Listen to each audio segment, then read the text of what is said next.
In his application of yoga as applied psychology, Sri Aurobindo identifies a number of different planes and parts of the being that make up the human individual. There are various levels of mind, vital being, and physical being. Each level carries out specific types of functions and responds to specific vibrational patterns, and is generally activated through the energy that flows through one of the subtle energy centers or chakras.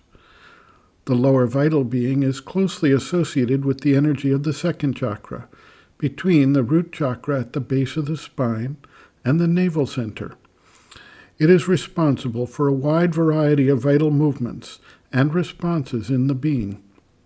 In its normal human working, it tends to hold a number of obscure and deformed energetic movements that eventually need to be taken up and transformed as the yogic force penetrates ever deeper into the being. The lower vital handles the basic vital drives of the being, close to the physical being and very much interconnected.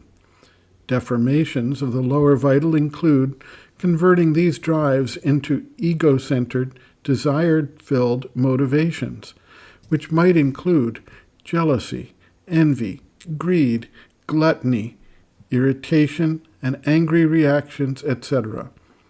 It is these deformations that keep the focus on the individual ego personality and which distort the true action of the energy that operates through the second chakra. Sri Aurobindo writes, quote, "The lower vital in most human beings is full of grave defects and of movements that respond to hostile forces. A constant psychic opening, a persistent rejection of these influences, a separation of oneself from all hostile suggestions, and the inflow of the calm, light, peace, purity of the mother's power would eventually free the system from the siege. What is needed is to be quiet, and more quiet, to look on these influences as something not yourself which has intruded, to separate yourself from it and deny it, and to abide in a quiet confidence in the divine power. If your psychic being asks for the divine, and your mind is sincere and calls for liberation from the lower nature and from all hostile forces, and if you can call the mother's power into your heart and rely upon it more than on your own strength, this siege will in the end be driven away from you, and strength and peace take its place." End quote.